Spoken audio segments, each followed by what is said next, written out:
Olá, pessoal, boa noite. Sejam muito bem-vindos a mais um Papo de Mãe TDAH, o primeiro Papo de Mãe TDAH de 2022. Muito bom ter você aqui comigo. Deixa eu colocar aqui o tema da nossa live para a gente poder já começar. Oi, Verônica, seja bem-vinda. Vamos fixar aqui. Tudo bem com você? Seja muito bem-vinda. Deixa eu tentar mexer aqui um pouquinho na luz. Isso aí. Que bom que você tá aqui. Muito bom estar de volta, né? Deixa eu só abrir aqui o meu arquivo rapidinho pra gente poder... Você é professora de educação infantil e tem TDAH e casada com 2 filhos. Muito bem. E você tem filho com TDAH, Verônica? Ou só você que tem TDAH? Fala pra mim aí.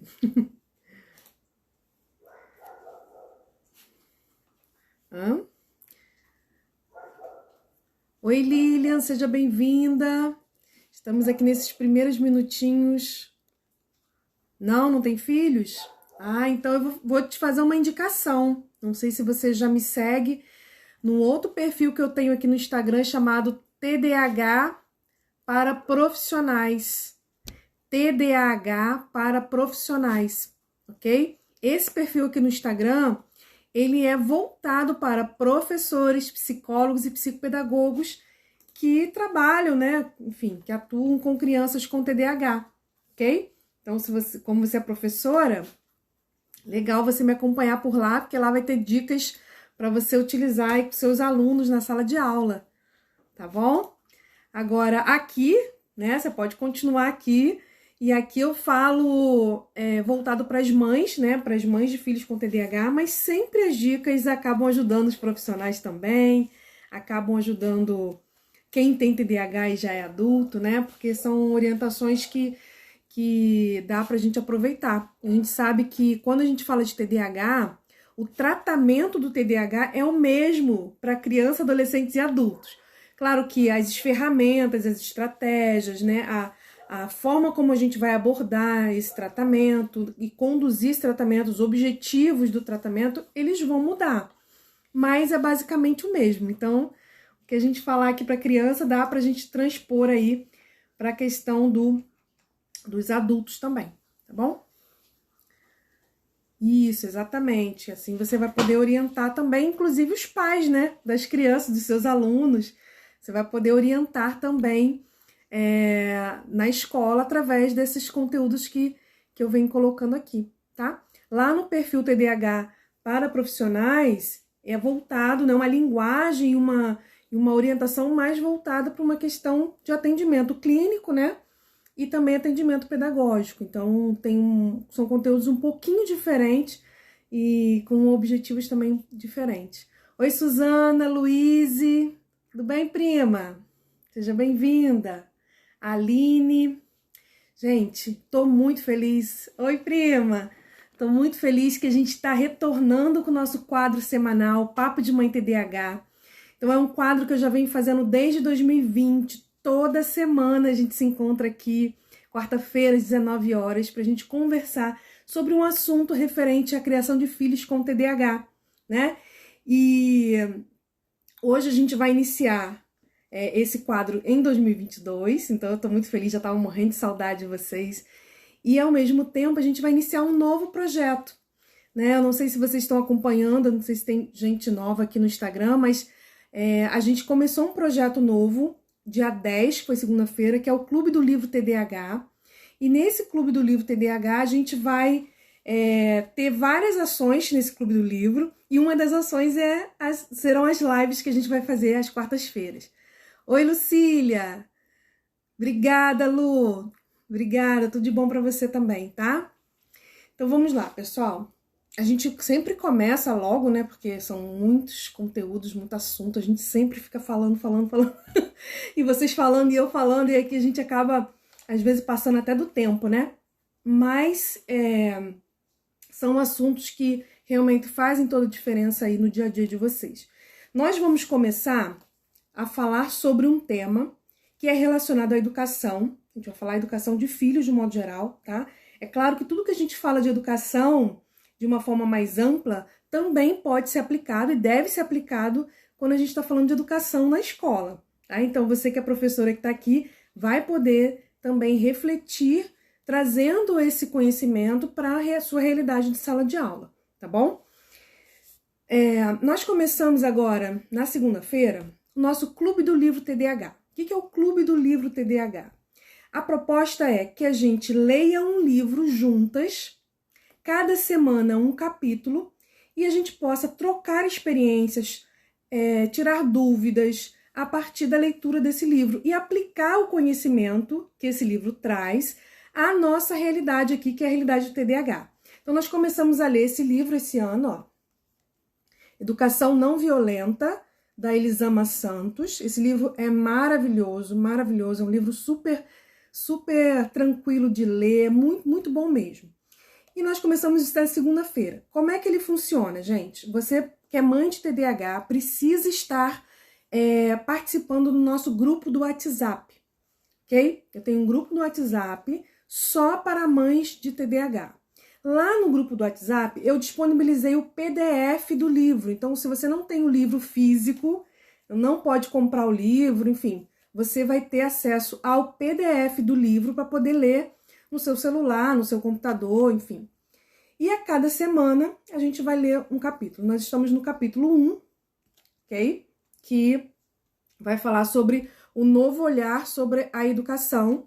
São 7 capítulos, então nós vamos ficar aí 7 semanas, né? Cada semana a gente vai ler um capítulo. E a ideia é que vocês leiam no tempo de vocês, no horário que vocês têm aí disponível. E na quarta-feira a gente converse aqui na live sobre o capítulo que foi disponibilizado, né, naquela semana. Tire dúvidas, bata um papo, troca experiência e sempre trazendo para a realidade do TDAH. Lá no nosso grupo você também pode colocar sua dúvida, seu comentário, enfim. Lá é um espaço onde a gente vai realmente trocar. Aqui eu vou trazer algumas orientações que a gente pode utilizar baseado no livro.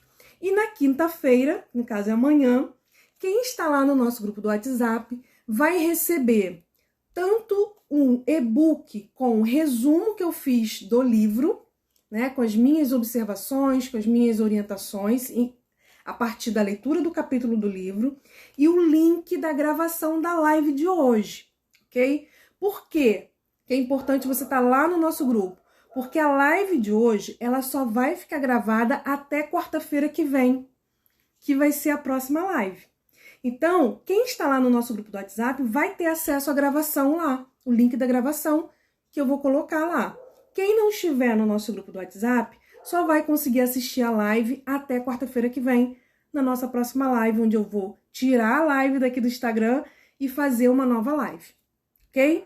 Então, participe do nosso grupo do WhatsApp, que eu tenho certeza que você vai ser muito bem recebida e vai ser muito feliz lá, assim como todas as mais de 150, acho que já tem umas 180, eu acho, mães que estão lá se sentem, né? Porque já me falaram isso, ok? Então, seguimos, né? Então, nós vamos ter hoje a discussão do capítulo 1. E aí eu queria saber quem daqui conseguiu ler o capítulo 1. Eu sei que nem sempre a gente vai conseguir ler, né, antes da live, eu sei disso, e a ideia é que vocês sejam estimuladas a ler e que vocês leiam no tempo de vocês. Mas eu só queria saber se alguém aqui conseguiu ler o primeiro capítulo do livro, tá? Se você conseguiu ler, bota um ok para mim, por favor. Oi, Franci, Cláudia, seja bem-vinda, Elisa, que bom ter vocês aqui de novo. Mais um ano juntas, né? Mais um ano juntas. Que delícia! Bem, enquanto vocês estão respondendo aí, eu vou seguindo aqui, ok? Tem muita coisa que eu quero mostrar aqui para vocês, que faz parte do e-book que vocês vão receber amanhã, né? Com o resumo que eu fiz. Nem tudo que tá aqui a gente vai conseguir discutir hoje, porque eu fiz um e-book realmente com bastante coisa, mas eu queria trazer algumas discussões. Fran, se você não conseguiu, não tem problema, mas eu te sugiro, tá? Que você leia, tire um tempinho, a leitura é super fácil, super rápida. Se você tirar um tempinho essa semana para ler o primeiro capítulo, você vai ver que é rapidinho, tá? Porque é uma leitura, além de ser uma leitura fácil, uma linguagem, né, que ela usa muito fácil, é um assunto que nos interessa, então a gente acaba se motivando mais ainda a ler, tá? Eu sugiro que você leia e todos que estão aqui, porque vale muito a pena, tá? Não fica só no meu resumo, não. Vai na leitura do livro que tenho certeza que vale muito a pena. Bem, o primeiro capítulo, ele vai falar o seguinte. Ele vai falar sobre a educação de uma forma geral. E ele vai fazer uma análise de que a educação, né, das crianças, na maioria das vezes, ela tá pautada por uma dupla de comportamentos, ou dois perfis de educação, né? E que esses dois perfis de educação, ora a gente tende para um, ora a gente tende para outro. Então, ora a gente polariza num perfil, ora a gente polariza em outro perfil. E que cada pai, cada mãe tem uma tendência maior a utilizar um desses dois perfis. Ok? É claro que hoje em dia a gente vê muito uma oscilação, né? Hora a gente está em um, hora a gente está no outro. Vocês vão ver aqui na explicação que isso acontece muito. E quais seriam esses dois perfis, né? Eu até coloquei aqui no nosso e-book que esses dois perfis de educação, eles seriam como se fossem duas faces da mesma moeda. E por que duas faces da mesma moeda? Porque no fundo, eles têm a mesma raiz. Se você tender para um lado ou se você tender para o outro, você vai estar fomentando, né, e desenvolvendo nos filhos uma série de comportamentos, uma série de consequências, né, que não são tão legais assim. Então, são duas faces da mesma moeda. E quando vocês forem ver a próxima página do e-book, eu vou mostrar aqui para vocês, vocês vão perceber por que eu estou falando que esses dois perfis são duas faces da mesma moeda. Vou mostrar aqui para vocês, tá bom? Rapidinho aqui. Olha, o primeiro perfil é o perfil autoritário e o segundo perfil é o perfil permissivo, que a gente chama, né? Então, o autoritarismo e a permissividade. Tanto um quanto o outro, a gente fala que as duas faces da mesma moeda. Por quê? Porque tem o seguinte, existe um ciclo vicioso na educação de crianças. Isso aqui, gente, eu tô falando de pais, mas a gente pode trazer para a questão da escola também, tá? O que acontece? A gente tem os desafios diários, né? Que estão aí dentro aí dos desafios que os pais enfrentam quando vão criar seus filhos no dia a dia. Desafios dos mais simples, como, por exemplo, a criança escovar o dente, tomar banho, fazer o dever de casa, como desafios maiores. Esses desafios diários acabam gerando nos pais uma atitude um pouco autoritária, né? Então vai gerando um autoritarismo. Por quê? Porque os pais querem que os filhos executem aquelas tarefas, que os filhos realizem aquelas ações, que os filhos obedeçam. Ok? Então, o ciclo vicioso da obediência, né? Eu até esqueci de colocar aqui, mas eu vou colocar aqui no meio depois. Ciclo vicioso da obediência é que, em nome da obediência, os pais acabam se tornando autoritários. Por quê? Porque eles tendem a querer que os filhos executem aquilo de qualquer forma. Ele tem que, né? Seria essa expressão, tem que. E aí esse autoritarismo, muitas vezes, acaba gerando uma culpa nos pais. Por que gera essa culpa? Porque os pais sabem que o autoritarismo, muitas vezes, ele é algo que invade a esfera do emocional da criança. E quando invade a esfera do emocional da criança, também invade a esfera emocional dos pais. Geralmente, esses pais, quando são mais autoritários, eles estão carregados de emoção.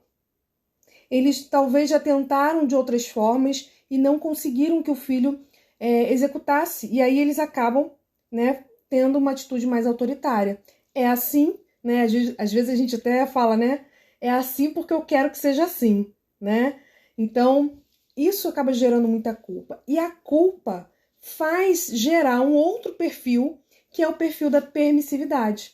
Que aí eu acabo deixando o meu filho fazer certas coisas que não deveria, porque eu estou carregando essa culpa por ter obrigado, por ter sido autoritário com ele em determinado momento.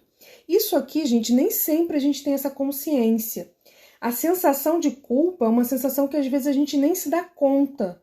A gente sabe, tem um mal-estar, tem uma coisa ali esquisita, mas a gente não se dá conta que aquilo ali é uma culpa que foi gerada por uma atitude que não foi muito bem planejada, não foi muito bem pensada, né? E que a gente muitas vezes se arrepende, né? Quantas vezes a gente toma uma atitude com o filho porque tá de cabeça quente, porque tá envolvida com o dia a dia, né, da criança, né? O dia a dia da nossa vida mesmo, e acaba depois se arrependendo, acaba depois, né, pensando, poxa, eu não devia ter feito isso, né? Se eu tivesse feito de outra forma seria melhor. Então, isso acaba gerando uma permissividade. Tanto o autoritarismo quanto a permissividade, como eu falei, né, são duas faces da mesma moeda, e eles precisam, a gente precisa romper esse ciclo para sair desse movimento. Ora, a gente é muito autoritário, ora, a gente é muito permissivo. E essa oscilação entre um e outro acaba gerando na criança uma série de problemas. Por quê? Porque a criança ela não sabe exatamente o que esperar, o que se espera dela. Então, ora, a criança não pode, e quando ela faz, ela é criticada, ela é corrigida, ela é punida.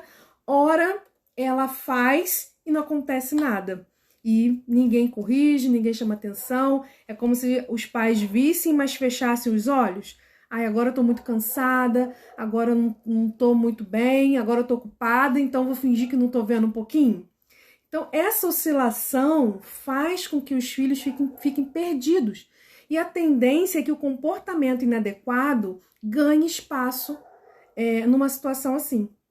Comportamentos de oposição, comportamentos de resistência, acabam crescendo, né, se destacando muito em famílias onde há essa oscilação entre autoritarismo e permissividade. Ok? E aí eu vou ler uma citação do livro que ele fala o seguinte, ó. Se não nos falta amor e vontade de oferecer o melhor para os nossos filhos, o que falta então?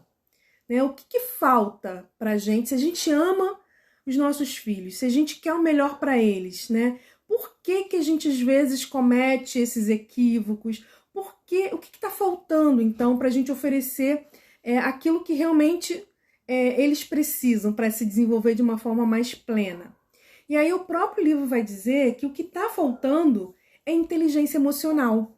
E uma inteligência emocional é a gente aprender a lidar com as nossas limitações, com os nossos sentimentos, com as nossas necessidades, antes de lidar com as limitações, sentimentos e necessidades dos filhos. E isso eu sempre falo aqui, eu estou sempre falando isso aqui. Primeiro a gente tem que cuidar da gente para depois cuidar do outro, né? Então, se uma mãe ela não consegue desenvolver autocontrole, por exemplo, como ela vai ensinar e como ela vai exigir do filho que ele tenha autocontrole? Se a mãe, diante de uma situação de resistência do filho ou de um comportamento inadequado, ela é tomada por uma emoção de raiva, ela é tomada por uma emoção e acaba reagindo de uma forma mais descompensada, né? De uma forma exagerada, porque a emoção tá tomando conta daquela situação e não a razão, como querer que o filho seja diferente? Porque o filho ele vai ser modelado a partir do comportamento dos pais, né? E como que a gente vai exigir do outro algo que a gente mesmo não consegue? Então, a primeira coisa que a gente tem que fazer é olhar para dentro da gente, né? Primeira coisa, por quê? Porque se a gente não se conhece, se a gente não sabe onde está o nosso calcanhar de Aquiles, né? Onde o sapato aperta, né? Onde tem a minha limitação, onde eu preciso melhorar. Se eu não sei, como que eu vou trabalhar com meu filho, ensinar meu filho, educar meu filho?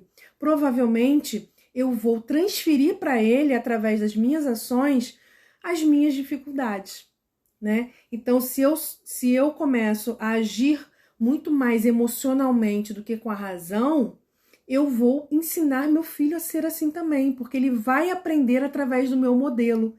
E aí, quando meu filho estiver diante de uma situação, ele também vai acreditar que agir através da emoção é a forma, ou é a única forma que se tem para fazer, porque ele não sabe uma outra forma de fazer.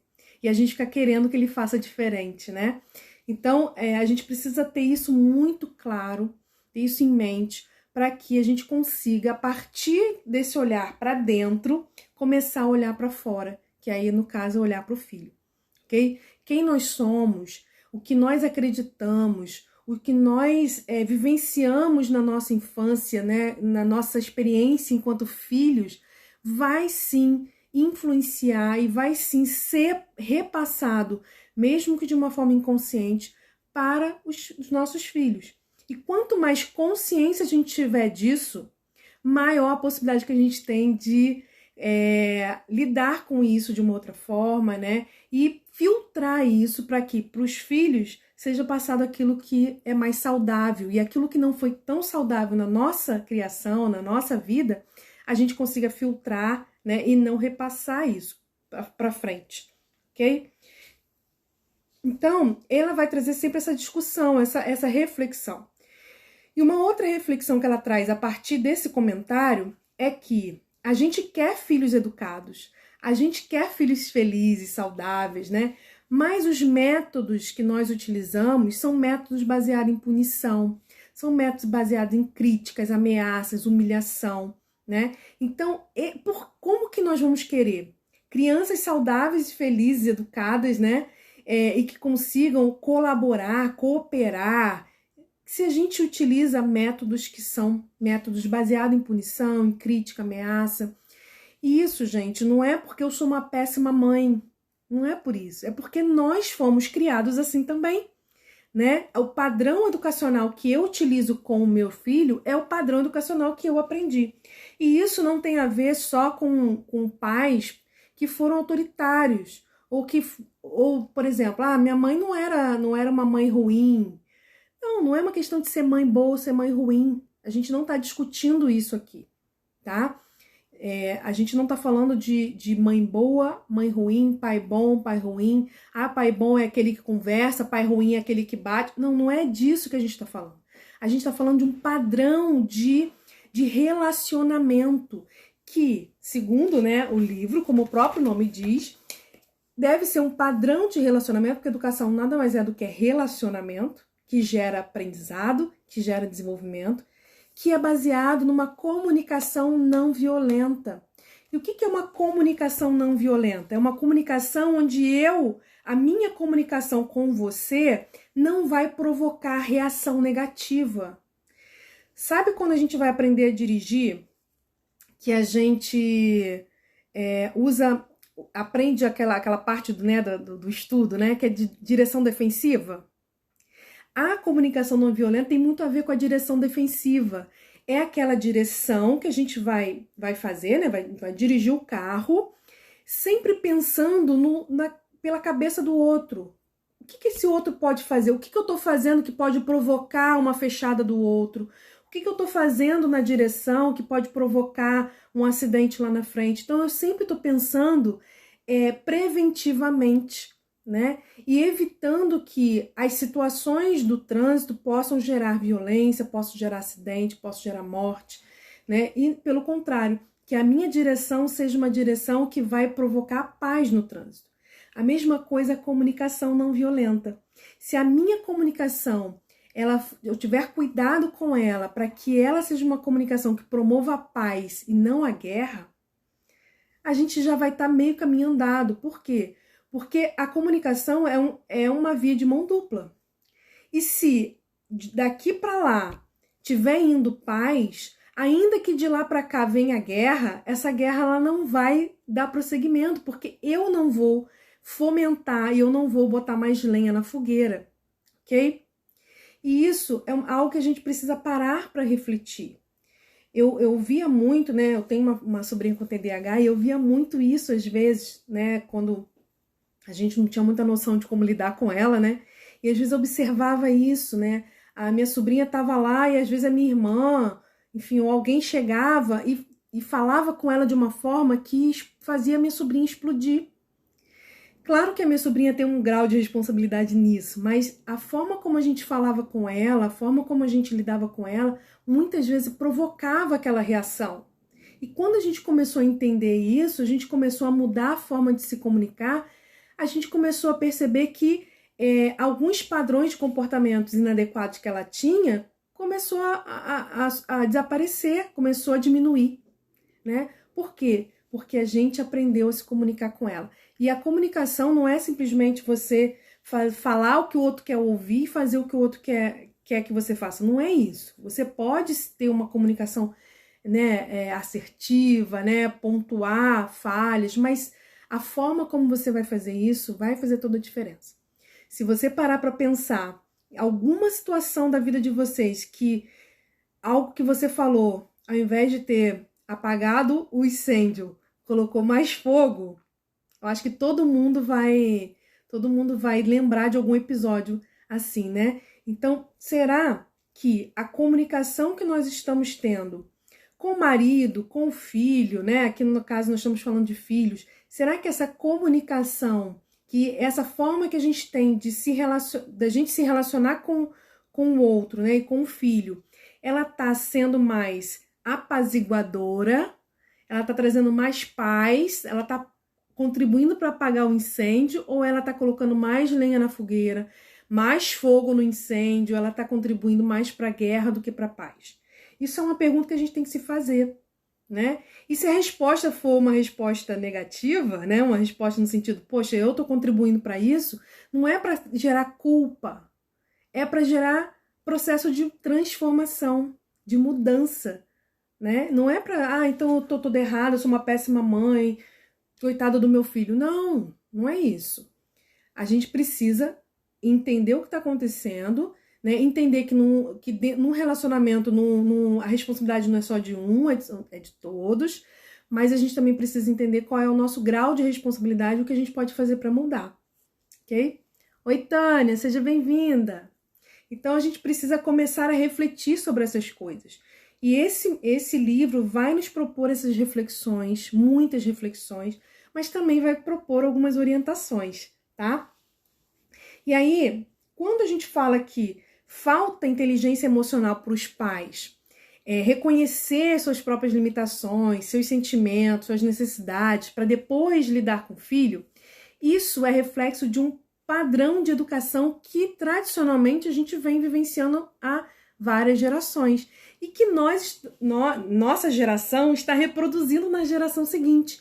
Então, as crianças hoje, elas têm acesso a uma série de informações, a uma enxurrada de informações, mas elas não aprendem a lidar com essas informações. Elas não estão aprendendo a gerenciar essas informações e a filtrar aquilo que chega para ela. Elas são bombardeadas de informação o dia inteiro, mas elas não desenvolvem a parte emocional, que inclusive é o tema do nosso capítulo 2, né? O tema que a gente vai falar na semana que vem, quando a gente vai abordar, deixa eu abrir aqui para falar para vocês certinho, os sentimentos do seu filho.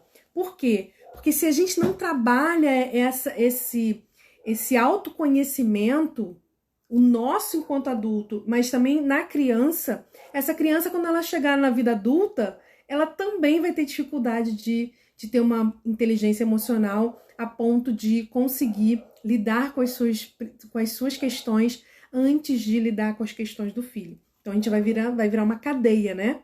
Então, a gente precisa, sim, trabalhar tudo isso com as crianças para que ela cresça e gere nos filhos dela uma nova forma de educação, que é o objetivo desse capítulo, né? Um novo olhar sobre a educação, ok? Meninas, olha, eu tô falando pra caramba, já tô quase meia hora aqui falando. Se vocês tiverem alguma pergunta, algum comentário, fiquem à vontade, tá? Não me deixem falando sozinha, não, que vocês sabem que eu não gosto.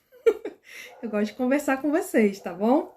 Se eu estiver falando alguma coisa, se vocês quiserem complementar ou perguntar, eu tô tentando criar uma linha de raciocínio para facilitar. E quando vocês forem ler, né, tanto o resumo que eu fiz aqui do e-book, quanto o livro, vocês possam ler além do que está escrito, tá bom?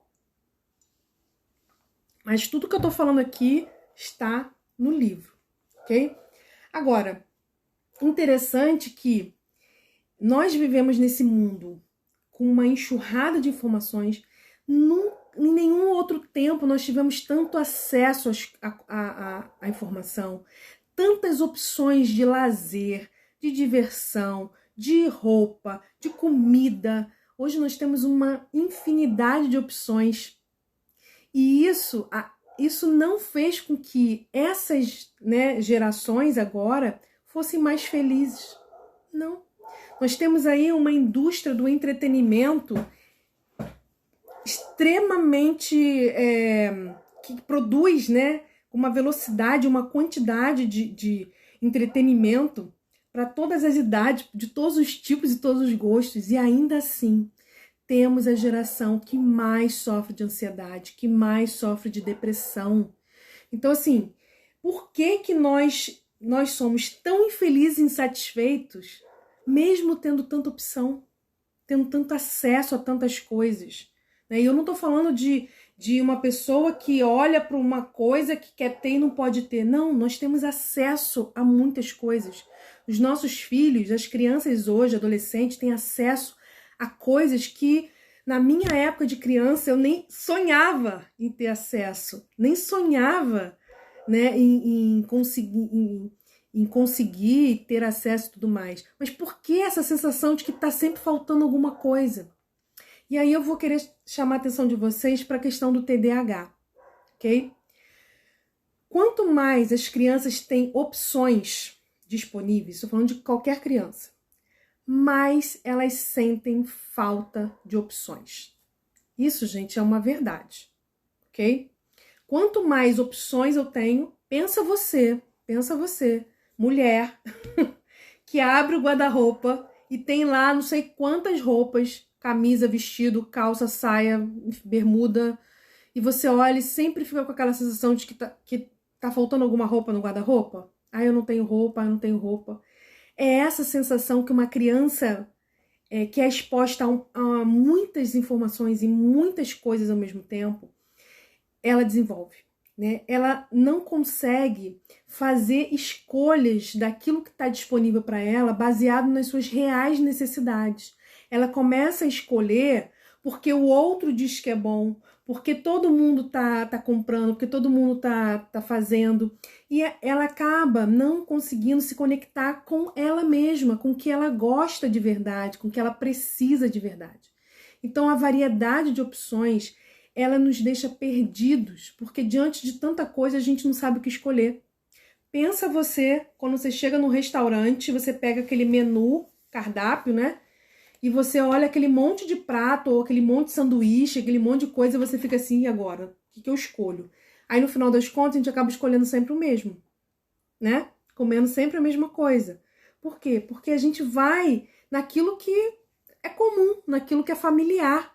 Porque diante de tantas opções eu fico ansioso, eu fico inseguro, né? Diante de tantos desenhos, de tantos filmes, de tantas séries, a sensação de ansiedade que eu nunca vou conseguir assistir tudo que está disponível para mim me dá uma sensação muito ruim, né? E aí eu preciso fazer o quê? Eu preciso maratonar, eu preciso ficar de noite assistindo aquilo, preciso ficar de noite jogando aquilo, porque ainda que eu jogue dia e noite o mesmo jogo, eu não consigo chegar no final. Então, essa sensação é uma sensação que vai mexendo com a nossa subjetividade, vai mexendo com a subjetividade das crianças. Quando a gente fala de TDAH, a gente está falando de uma criança que possui baixo recurso cognitivo, que a gente chama aqui, né? Sempre a gente conversa, a gente chama de recurso cerebral, né? Ou combustível cerebral.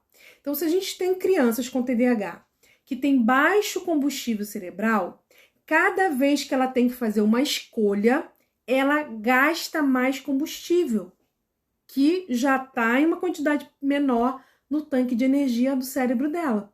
Então, por isso que a gente trabalha com rotina, porque a rotina automatiza as ações do dia a dia, ela não precisa definir o que eu faço primeiro, o que eu faço depois, como é que eu faço, ela não precisa gastar combustível com isso e mantém um reservatório que ela pode utilizar em algo que tem mais relevância, que é onde ela não precisa, onde realmente ela precisa gastar. Então, quando a gente coloca uma criança diante de uma série de opções, a gente acaba contribuindo, né, para que ela comece a gastar muito combustível cerebral. E quando esse combustível cerebral está na reserva, a gente sabe qual é a tendência da criança com TDAH, ficar mais hiperativa, a buscar mais jogos e brincadeiras e coisas, né, que vão dar prazer para ela, a fugir das coisas que não dão prazer. É esse comportamento que a gente vai fomentar na criança com TDAH quando a gente não cuida da rotina dela a ponto a ponto desse cérebro gastar muito combustível e ficar sempre na reserva, ok? A rotina da criança com TDAH é uma rotina que vai contribuir para que não haja gasto desnecessário de combustível cerebral e também que se produza mais combustível cerebral com algumas ações que a gente inclui na rotina, tá? Então seria isso. E eu achei interessante uma frase que ela coloca aqui no livro, que ela fala o seguinte, ó: aprendemos a lidar com o mundo exterior, mas nada nos é ensinado sobre o fantástico e misterioso mundo interior. A gente aprende a lidar com tudo, né? Mas com as nossas emoções é difícil, a gente não aprende isso, né? E aí ela fala o seguinte, ó: ensinamos os nossos filhos o que é uma faca, mas não os ensinamos a lidar com a raiva, que pode ferir muito mais. Ó, a Lília colocou, realmente, o cronograma que faço para ele ajuda o meu filho sobre a rotina. Isso aí, Lília. Ajuda mesmo, né? Claro que não é só a rotina, mas a rotina é um pilar, né, importante, onde a gente vai acrescentar as outras coisas. Então, assim, nós ensinamos para a criança o que é uma faca, para que serve uma faca, como usar uma faca, mas a gente não ensina a criança a lidar com a própria raiva. Porque a raiva, gente, é uma emoção natural do ser humano. E ela não é nem boa nem ruim. O problema é quando a gente canaliza, né, descarrega essa raiva de uma forma disfuncional. Ok? Então, se nós não ensinamos, não trabalhamos com a educação emocional das crianças, nós não ensinamos a criança a lidar com a raiva. E a raiva, ela pode ferir muito mais do que a faca. Inclusive, a raiva pode fazer alguém usar uma faca de uma forma violenta. E não para cortar coisas, para se alimentar. Então, assim, essa educação emocional, que muitas vezes a gente não faz, porque a gente também não sabe, porque a gente também não aprendeu, porque a gente também não foi educada nas emoções, né? Então, a gente precisa, se a gente não sabe fazer, a gente tem que buscar alguém que nos ensine, ok? Ou buscar um profissional que nos ajude, que nos oriente, ou que faça esse trabalho com a criança. Sempre lembrando que o ideal, né? Não é sempre o que acontece, mas o ideal é que o profissional que faça esse trabalho de educação emocional com seu filho te ensine, te oriente para que você também faça isso em casa. Não é só no consultório uma vez por semana, mas que você desenvolva práticas de educação emocional em casa, ok? Ó, a Lília tá falando, realmente não sei como lidar. É muito difícil. Uma das maiores queixas das mães de TDAH é: não sei lidar com meu filho quando ele tem ataque de raiva. Meu filho não tem controle das emoções, meu filho não tem autocontrole. E aí eu faço novamente a pergunta que eu fiz no início da live. Tá, seu filho não sabe lidar, ok, tudo bem, você também não sabe ensinar para ele, ok. Isso não tem problema nenhum, gente. O problema é a gente saber disso e não procurar ajuda, tá? E a ajuda que eu falo nem sempre é você pagar alguém, porque nas redes sociais hoje, na internet, você tem muita ajuda gratuita, né? Nós temos aqui no Instagram, nós temos lá no nosso grupo do WhatsApp. Claro que não é uma terapia, mas tem orientações, dicas que já vão ajudar muito você. Mas a pergunta que eu quero fazer é: seu filho não tem autocontrole, seu filho não sabe lidar com a raiva, mas você, mãe, sabe lidar com a raiva? Quando você pede seu filho 10.000 vezes a mesma coisa e ele não faz, ou quando faz, faz de qualquer jeito, não bate uma raivinha? Né? Às vezes a gente não quer admitir que sente raiva do filho, né? Gente, raiva é uma emoção natural, ok? Não tô falando de ódio, que você tá odiando seu filho, deixou de amar seu filho, não. Tô falando raiva da situação, não é do filho, da situação. Se você também sente raiva, você sabe lidar com essa raiva? Ou você acaba descarregando nele? Né? Você acaba descontando nele ou descontando em outra pessoa? Então, isso a gente também tem que parar para pensar, porque muitas vezes a gente cobra do filho, fica frustrada com o filho, mas a gente também não sabe. Então, assim, se eu não sei, se eu tô tendo muita explosão de raiva em casa, se eu não tô sabendo lidar com essa raiva, eu também preciso procurar ajuda. Eu preciso usar em mim as mesmas orientações que eu tô tendo para usar com meu filho. Ok? E é isso aí, gente. Não tem outro jeito. E muitas das orientações que a gente dá para criança, dá para usar com a gente adulto também, tá? Então, cada dia é mais urgente a gente pensar em uma nova forma de educar que troque aquela moeda do autoritarismo e da permissividade que eu falei por uma outra moeda, né? Que vai trazer muito mais afetividade e assertividade. Porque, gente, não é só você tirar a afetividade. Se você tira a afetividade da disciplina, você cai no autoritarismo. Se você tira a disciplina e deixa só a afetividade, você cai na permissividade. É necessário que haja um equilíbrio. Tem hora que eu preciso ser mais firme, mas eu posso ser firme de uma forma empática, né? E ao mesmo tempo, eu posso ser mais afetivo, mas de uma forma mais firme, junto. Então, isso não é fácil, porque equilibrar essa balança não é fácil. Mas é assim que a gente vai buscar essa nova forma de educar, esse novo olhar na educação, ok? Ó, a Lucília tá falando, né? Quando acontece bastante, principalmente quando ela não me ouve. Isso aí. Peraí que saiu daqui. Deixa eu só abaixar aqui. Subiu aqui. Tá. Tento não perder o controle, mas é difícil. Exatamente. É difícil. A gente sabe que é difícil. Não é fácil. Por isso que a gente tem que exercitar isso diariamente, para que quando aconteça, então assim, você já sabe qual é a situação gatilho para sua raiva. Você já sabe. Então, ó, lembra que eu já ensinei para vocês aqui que todo comportamento tem um antecedente e tem uma consequência que faz esse comportamento se manter? Pensa em você. O seu comportamento de perder o controle ou de ficar com raiva, né? De perder o controle, tem um antecedente. Qual é o antecedente? Ah, minha filha não me ouve, eu falo, ela não obedece. Qual é a consequência disso? Que faz você continuar nesse ciclo. Então, analisa e tenta mudar os antecedentes ou as consequências, tá? E aí o livro vai trazendo algumas reflexões. É isso aí, França. Eu amo meu filho, mas não aprovo algumas atitudes. E isso me chateia.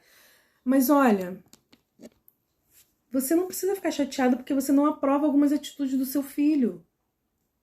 Entendeu? Por quê? Porque nós não somos super mulheres, super mães, 100%.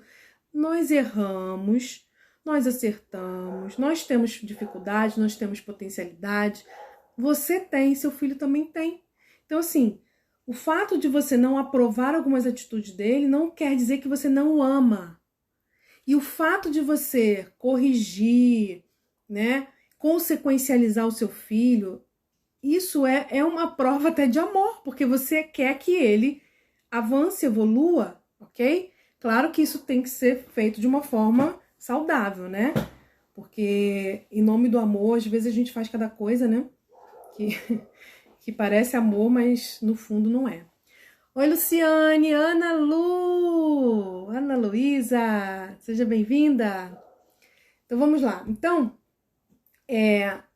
a gente está falando, né? E aí o livro traz essa reflexão, né? Por que a gente deve abandonar o autoritarismo? Por que a gente deve abandonar a permissividade, ele vai trazer algumas reflexões, né? E aí o que eu quero chamar a atenção para vocês, porque eu não vou ficar falando de cada um, porque no livro vocês vão ler isso, né?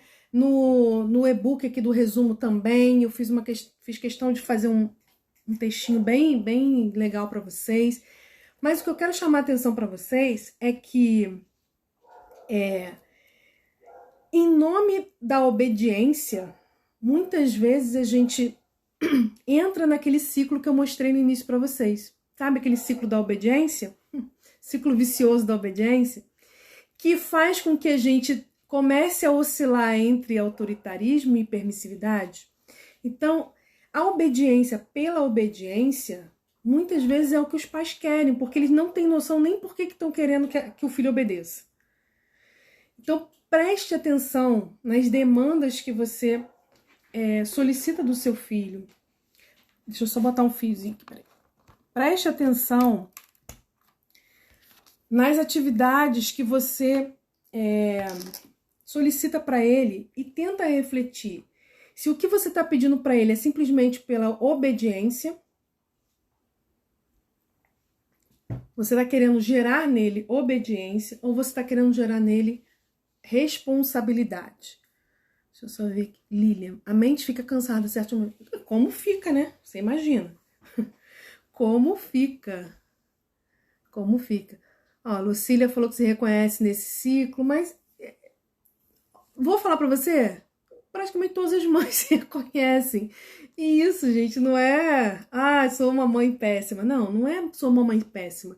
Todas as mães se reconhecem. Agora, como que a gente faz para sair desse ciclo, né? Como que a gente pode fazer? Vocês estão tendo consciência, estão ampliando a consciência de vocês em relação a uma situação que acontece e que vocês já perceberam que não traz resultado, né? Pode trazer um resultado imediato de obediência, mas que a médio e longo prazo as consequências nem sempre são boas, não é isso? Então, até o livro fala, né, que o autoritarismo, muitas vezes, ele acaba levando a comportamentos de desconexão e de mentira. Porque se eu sei que minha mãe e meu pai vão brigar comigo, eu escondo, né? E eu começo a me desconectar. E eu achei interessante, eu vou ler para vocês aqui, né? O interessante, uma reflexão que ela coloca. Mas antes eu vou só falar uma coisinha aqui em relação ao TDAH. Uma das armadilhas do autoritarismo, tá? No autoritarismo, uma armadilha que os pais de crianças com TDAH costumam cair é usar o autoritarismo como estratégia para fazer, né, ou obrigar a criança a executar as atividades do dia a dia, já que, se não for mandada, a criança não faz. Então, pensa só, você tem um filho com TDAH e a realidade é, se eu não mandar ele fazer, se eu não obrigar ele a fazer, ele não faz. Ok? Então, a cena é essa. E aí, isso faz com que os pais acabem utilizando o autoritarismo como uma estratégia para fazer com que o filho faça aquilo que, se eu não mandar ele fazer, ele não faz. Ok? Então, pensa só. A criança tem dever de casa para fazer, mas ela não quer fazer. E aí, o que eu faço? Eu obrigo a criança a fazer o dever com grito, ameaça, castigo. E aí, a criança acaba fazendo. Porque eu peguei ela, botei ela sentada, tô aqui do lado dela e vamos fazer. A criança acaba fazendo, mas de uma forma mecânica e automática. Será que esse comportamento, né, essa estratégia autoritária que eu tive nesse momento, teve resultado que o filho fez o dever de casa? Teve. Teve obediência? Teve. Mas a médio e longo prazo, que consequências isso traz para a vida daquela criança? E eu falo até em termos de aprendizado. Porque será que realmente ela fez aquele exercício, aquela atividade, prestando atenção, entendendo, compreendendo e aprendendo? Ou só memorizando de forma mecânica e automática para acabar e sair daquela cena? Então, a gente precisa pensar nisso, né? Diante de uma situação que a gente quer que a criança execute alguma coisa e a gente não sabe como lidar, a gente pode cair na armadilha do autoritarismo.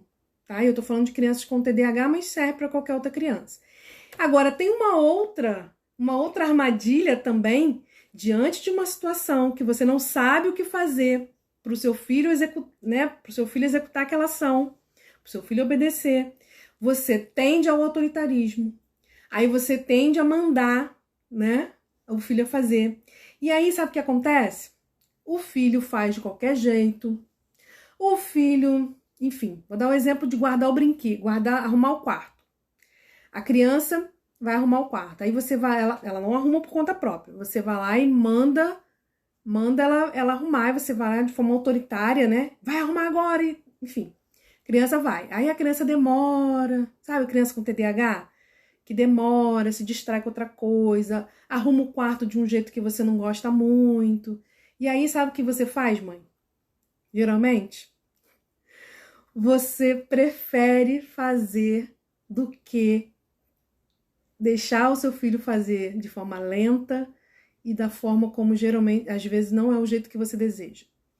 Então, às vezes, a mãe, eu já ouvi isso várias vezes. A mãe fala assim, eu faço porque se eu deixar ele fazer, ele demora muito, eu tô com pressa, eu preciso adiantar as coisas, então eu prefiro fazer. Isso é uma armadilha.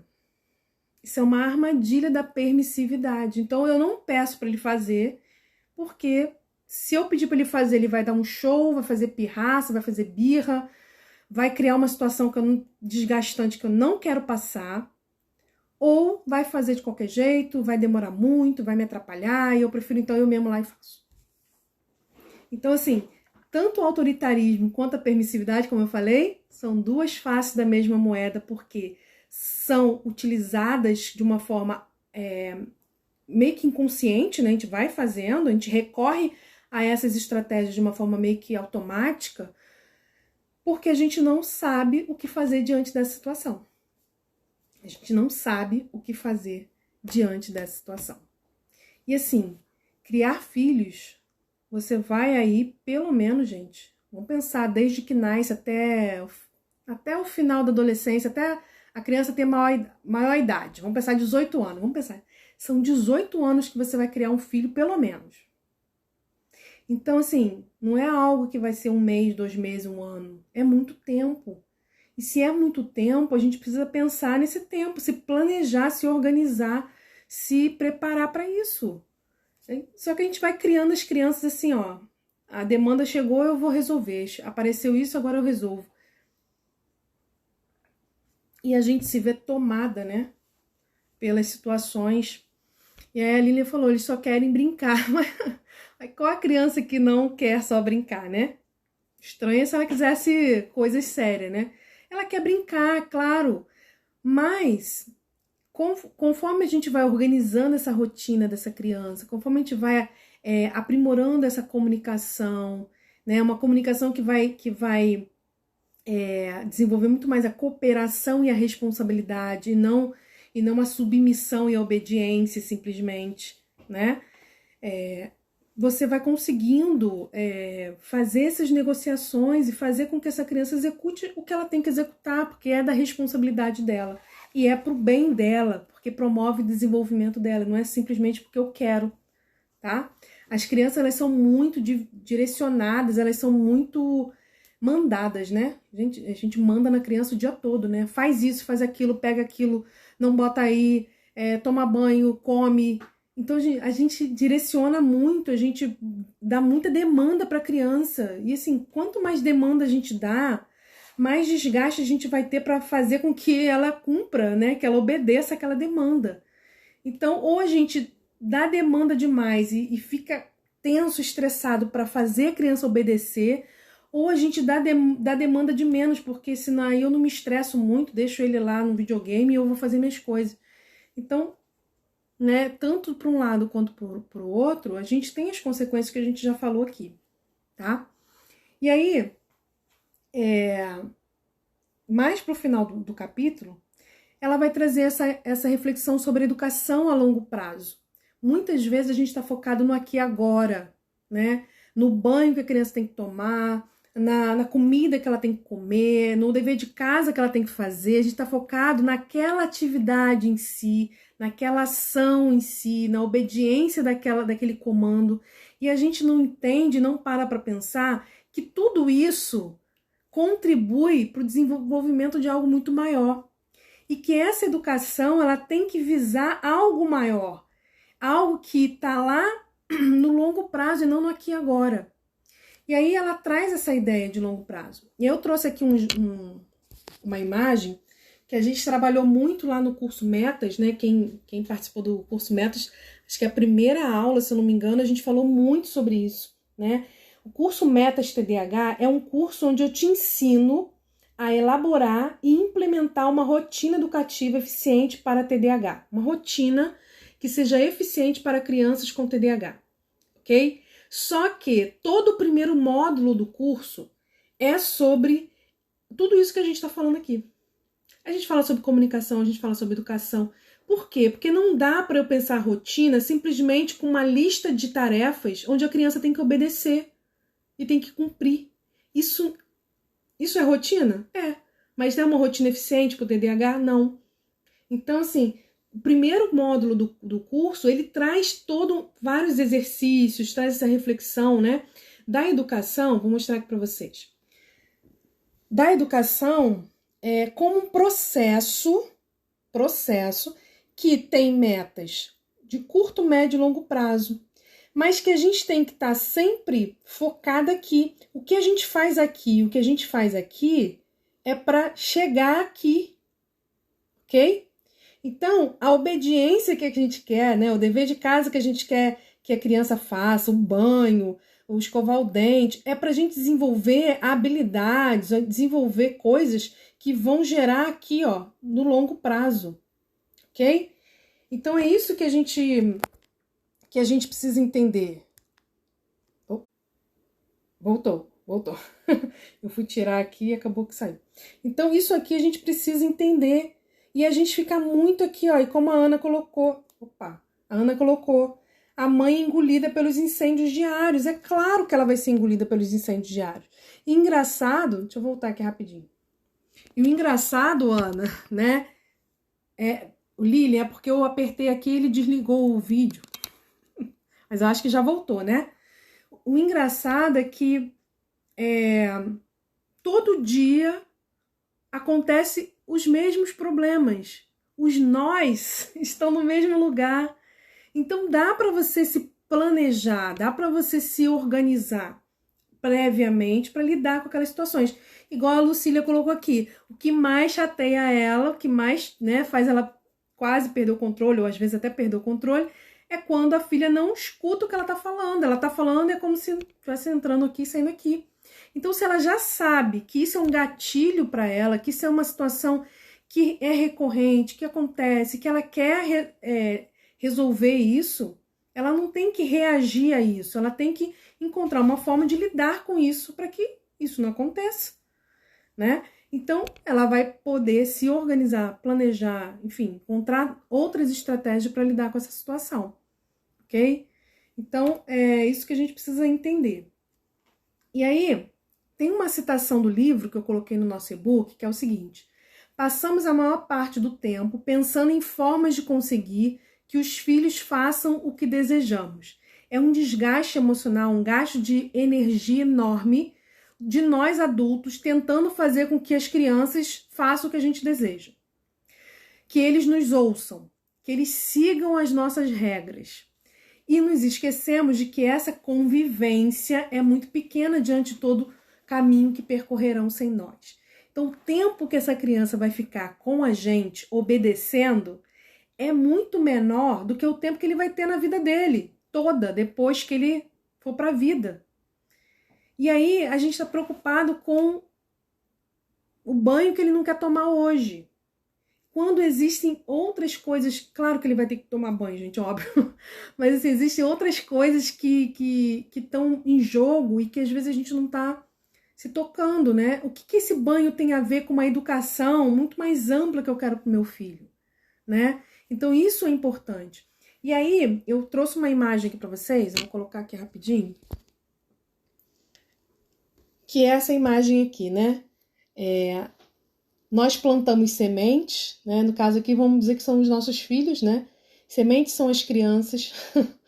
E aqui é o solo onde essa semente vai brotar e vai germinar, né? E vai brotar e vai crescer e vai dar novos frutos e esses frutos vão gerar novas sementes, é o ciclo da vida, ok?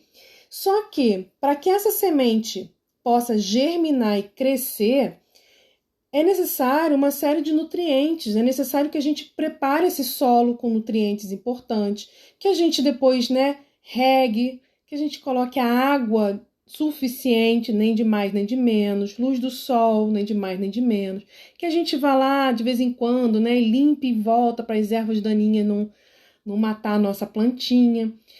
E aí a pergunta que eu faço é: estamos nutrindo o nosso solo com tudo que as nossas sementinhas precisam? É essa pergunta que o livro está trazendo, né? A gente quer que a semente brote, germine, brote, cresça, se desenvolva, dê frutos, né? Mas será que a gente está preparando, né, esse solo? A gente está oferecendo para essa plantinha, para essa semente, aquilo que realmente ela precisa para chegar lá no fruto? E essas perguntas, gente, parecem uma coisa muito filosófica, né? Ah, meu Deus, o que isso tem a ver? Na prática, tudo... Não, são perguntas que a gente precisa fazer. E lá no mini curso Metas, a gente faz essa reflexão, né? Que tipo de educação você está oferecendo para o seu filho? Aonde você quer chegar? Você quer chegar na obediência? É para o seu filho cumprir a rotina? É para isso que você quer? E você parar de se estressar? Parar de ficar mandando? É para isso? Porque isso pode acontecer e você tem um objetivo muito maior. Não precisa só acontecer a obediência e ficar na obediência. Pode ter a obediência e desenvolver muito mais coisa do que só ficar na obediência. Então, qual é o seu objetivo, né? E aí a gente tem uma imagem aqui que eu vou trazer para vocês também, e uma citação do Sêneca, que ele fala o seguinte, ó: não existe vento favorável a quem não sabe onde deseja chegar, onde deseja ir. Essa citação, gente, tem tudo a ver com o que a gente está falando, né? Se eu não sei que filho eu tô querendo formar, qual é o meu objetivo de longo prazo, qualquer caminho serve, né? Qualquer vento vai me levar a algum lugar. E aí vamos ver, né? E torcer, e rezar, e orar, para que dê tudo certo no final, né? Enfim. Mas a gente precisa entender que diante de um mundo tão complexo quanto a gente vive hoje, né? De uma sociedade onde as crianças, como a gente começou a falar lá no início, são bombardeadas de valores que nem sempre são os nossos, são bombardeadas de concepções, visões de mundo, informações, enfim, elas são bombardeadas de coisas todos os dias, o tempo inteiro, numa velocidade, numa intensidade, numa frequência que a gente não consegue explicar. Se a gente não tem um norte muito bem definido dentro de casa, é muito fácil essas crianças se perderem, principalmente quando chega na adolescência. E é o que a gente vê, gente, as crianças se perdendo dentro de casa, né? E isso é muito, muito triste. Porque enquanto as crianças são crianças, a conexão ainda vai, mas conforme o tempo vai passando, quando chega lá na adolescência, essa desconexão acontece, né? E eu falei que eu ia ler aqui o que o livro falou, a citação, e acabei que eu não li, né? Então eu vou ler para vocês, olha, a reflexão que o livro faz, né? Ele fala o seguinte, que os filhos crescem e os pais, em consequência, são demitidos do cargo de administradores da vida deles. Enquanto eles são crianças, os pais administram a vida das crianças. Mas quando crescem, eles são demitidos desse cargo. Com sorte, dependendo da relação que criamos ao longo da infância, dependendo da relação que nós criamos ao longo da infância, somos contratados para o posto de consultores. Então, saímos de administradores para consultores. A nossa opinião passa a ser apenas isso, uma opinião. E é nessa hora que o autoritarismo mostra sua fragilidade. Ninguém contrata um consultor que quer mandar na empresa, menospreza as opiniões do proprietário e desconsidera os seus anseios e dúvidas. Gente, essa reflexão para mim aqui não precisava nem mais nada do livro. Porque é exatamente isso. E o que a gente observa, gente? Que quando a criança vai para a adolescência, começa a gerar um abismo entre pais e filhos, uma separação, uma desconexão. E esse filho, ele passa a considerar as opiniões dos pais como opiniões. Então, uma opinião é o que você pensa, não é o que eu penso. E aí, o que acontece com esse filho que se desconectou dessa família, que desconectou desses pais? Ele vai buscar seguir outras pessoas. E aí ele segue o amigo, ele segue a internet, ele segue todo mundo. Porque ele precisa de alguém ainda, principalmente na adolescência, alguém que dê um direcionamento, alguém que dê um destino para ele, que dê uma linha a seguir, mas ele não consegue enxergar nos pais essa pessoa. Porque ninguém quer, como consultor, alguém que só manda, alguém que desconsidera os desejos, as dúvidas, os anseios, as opiniões. Então, assim, essa citação, gente, essa reflexão, você depois, quem lê o livro, tem no livro, tá? Tem no livro, mas você vai ver no e-book que eu fiz, né? Para quem tá lá no grupo do WhatsApp que vai receber amanhã. E eu até coloquei uma imagem aqui embaixo, vou mostrar para vocês. Não vou nem entrar muito nessa coisa, mas só para vocês terem uma noção, né? Que eu coloquei aqui a ideia do piloto e do copiloto, né? Que vai chegar uma hora, gente, que seu filho vai assumir o controle. E aí? Você tá preparado para ser copiloto do seu filho? Ou você vai ficar o tempo todo querendo pegar o controle da situação? E outra, será que seu filho vai permitir que você seja o copiloto dele? Vai te ouvir? Ou será que ele vai querer guiar sozinho por conta própria e desconsiderar a sua presença? Então, são coisas que a gente precisa pensar e infelizmente, gente, com a internet, quanto mais o tempo passa, mais essas crianças são capturadas, esses adolescentes são capturados por esses pais, entre aspas, né? Pessoas que vão assumir essa função de pai e mãe, mas que não são pai e mãe, que estão lá na internet, que estão lá nas redes sociais, enfim. Ok? E aí, a gente já tá indo pro final, mas eu quero mostrar para vocês aqui, que foi até um spoiler que eu dei, que eu mostrei para vocês, que é uma pergunta, que aí essa pergunta que eu queria que vocês refletissem e lessem os outros capítulos, né? Semana que vem, na segunda-feira, a gente começa o capítulo 2, onde a gente vai falar sobre as emoções, os sentimentos, essa educação emocional. Que lesse os outros capítulos sempre com essa pergunta em mente, tá? Vou virar aqui. Sua forma de educar tem lançado seu filho para qual alvo? O que isso significa? Sua forma de educar tem lançado seu filho para que objetivo? Para que meta? O que você vai, quando esse filho chegar na vida adulta, que tipo de adulto você acha que ele vai ser? Porque eu já fiz uma pergunta, né? Se eu quero que meu filho seja autônomo, que tenha iniciativa para a vida, que vá para a vida, que conquiste seus sonhos, eu não posso criar meu filho desde pequeno fazendo tudo para ele, dando tudo na mão pronto. Eu não posso fazer isso. Porque como que meu filho vai desenvolver essa habilidade, né? E essa coisa da proatividade, da busca por realizar coisas, se ele tem tudo pronto na mão dele, sem ele precisar ter esforço? Então, assim, se o meu objetivo, se eu perguntar para vocês, todo mundo vai falar, eu quero que meu filho seja feliz, eu quero que meu filho seja autônomo, que meu filho tenha sucesso na vida, né? Toda mãe vai falar isso. Mas será que o que eu tô fazendo hoje, que é a forma que eu tô educando hoje, tá lançando o meu filho para esse futuro que eu quero desejo para ele? É claro que a gente não tá falando de um determinismo, né? Mas a gente tá falando de um foco. Então, se eu dou tudo pronto, se eu faço tudo para ele, se ele não tem que ganhar nada, conquistar nada, se ele não tem que se responsabilizar por nada, se ele não tem que se viver consequências do que ele faz, do que ele escolhe hoje, como eu vou querer que meu filho na vida adulta seja assim? Então, entende o nível da pergunta para vocês começarem a refletir? Porque não adianta só eu chegar aqui como psicóloga, enfim, e orientar uma estratégia para você usar com seu filho. Qual o objetivo? O que você quer? É a obediência dele? É a obediência do seu filho com TDAH? É isso? Quando você falar para ele obedecer? É isso que você quer?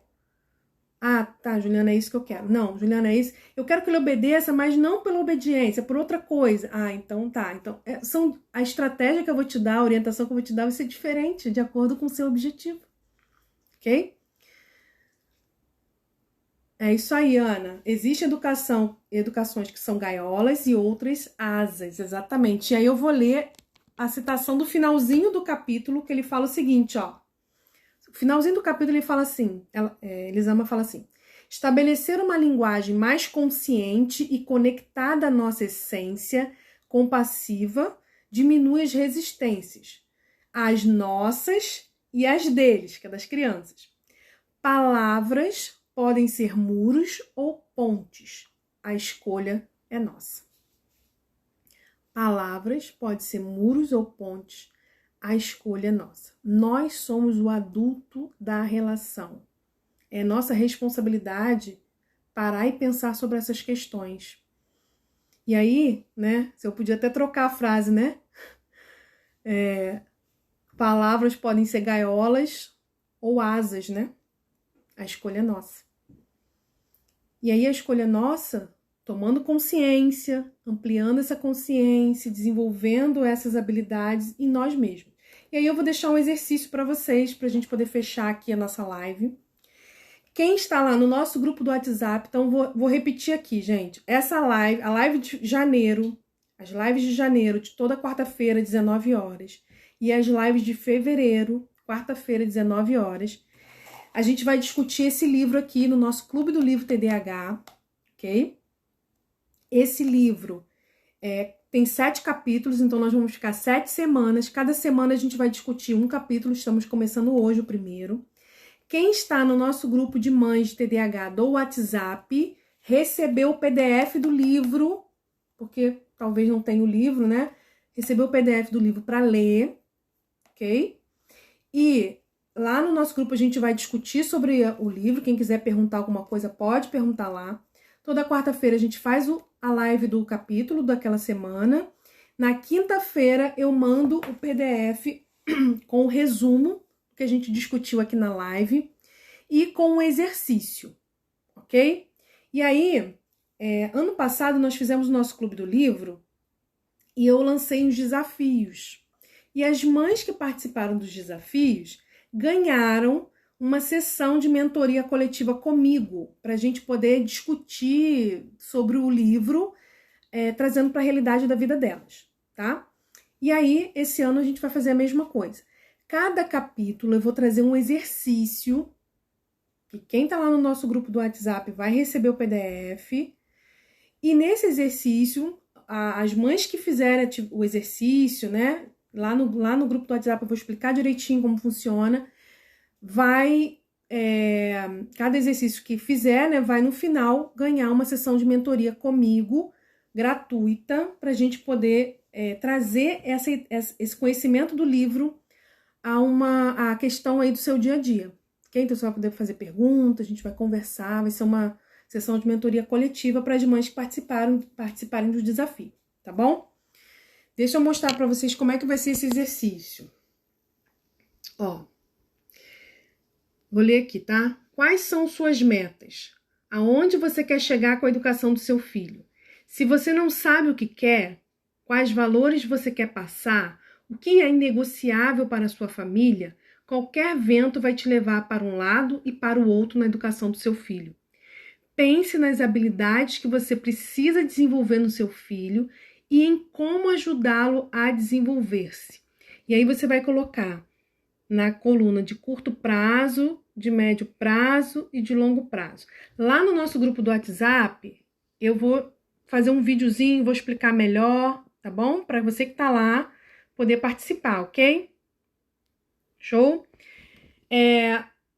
Vou falar uma outra coisa aqui. Eu sei que tem algumas profissionais aqui que até já me perguntaram se pode participar do Clube do Livro. Pode participar. Como vocês não estão lá no nosso grupo do WhatsApp, eu vou pedir para que você entre no meu grupo de profissionais. Aí não é o grupo de mães, é o grupo de profissionais, para que você possa participar do Clube do Livro por lá, tá? E aí eu mando conteúdo por lá também, tá bom?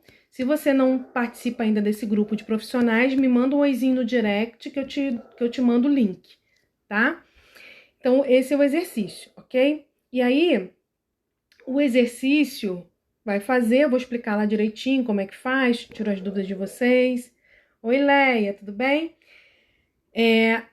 Lembrando, essa live de hoje vai ficar gravada até quarta-feira que vem, às 19 horas, ok? Só vai ter acesso à gravação da live por mais tempo quem estiver participando do Clube do Livro. Que aí no PDF, ó, quer ver, ó?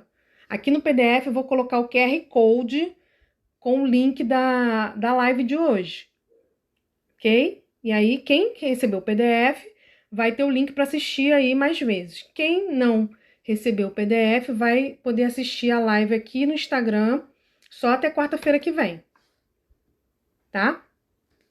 Obrigada, Lucília. Deixa eu só... E vamos lá para a gente poder encerrar, gente. Então, educação de filhos é um processo. Não é algo que a gente faz aqui e agora e que vai ter um resultado no mesmo segundo. Tem coisas que você vai ver a olho nu, né? Você vai conseguir ver muito rápido, mas tem coisas que vão demorar. E valores, coisas que são mais preciosas na educação de filhos, elas são desenvolvidas. Habilidades, elas são desenvolvidas. Então, educação de filhos é um processo, entenda isso. Não é uma obediência que está gerando desenvolvimento. Nem sempre a obediência, nem sempre a criança fazer tudo que ela tem que fazer, do jeito que ela tem que fazer, está promovendo desenvolvimento. A gente quer que a criança obedeça, faça, ok, mas isso tem que estar atrelado a algo maior, ok? Então, lembrando, estamos juntos nessa jornada. Hoje foi um dia de reflexão, que eu espero que vocês continuem refletindo sobre isso por esses dias, né, durante a leitura desse livro, e que contem comigo. Estarei aqui toda semana, todos os dias estou aqui praticamente no Instagram, toda semana nas lives, estou lá no grupo do WhatsApp. Contem comigo e, como eu sempre falo, né, não é só o que eu estou falando, mas é o que você faz com aquilo que eu estou falando. Então, pegue o que eu estou falando aqui, medite no que eu estou falando, retenha o que for bom, retenha o que faz sentido, o que não faz sentido, o que eu falei que não, você acha que não tem nada a ver, esquece e retenha o que é bom, mas leve para sua vida para que de alguma forma isso possa trazer algum tipo de transformação, de mudança, enfim, ok? Muito feliz, gente, de a gente ter voltado no nosso papo de mãe TDAH. Eu já tava tendo assim umas crises de abstinência, sabe? Porque é muito bom estar aqui, muito bom, muito bom. E semana que vem a gente tá aqui de novo. Muito obrigada por vocês estarem aqui. Fico muito feliz. Lembrando, as profissionais que estão aqui, psicólogos, psicopedagogas, professoras, a gente tem agora um perfil aqui no Instagram só para profissionais. É o @TDH para profissionais. @TDH para profissionais. Então, me segue lá, porque eu vou ter uma linguagem mais específica para vocês, conteúdo mais voltado para a questão do atendimento clínico e pedagógico de crianças com TDAH. Então, tem uma pegada um pouquinho diferente do que a gente faz aqui, que aqui eu tô focada nas mães, né? E sexta-feira, às 19 horas, nós vamos ter uma live lá no perfil do TDAH para profissionais, onde a gente vai abordar aí o cérebro do TDAH, para você entender de uma vez por todas, você psicólogo, você psicopedagogo, você professor, entender de uma vez por todas e conseguir depois explicar para outra pessoa como funciona esse cérebro do TDAH. Sexta-feira, 19 horas, lá no perfil TDAH para profissionais, tá bom? Te espero lá. Um beijo Tchau, tchau, pessoal!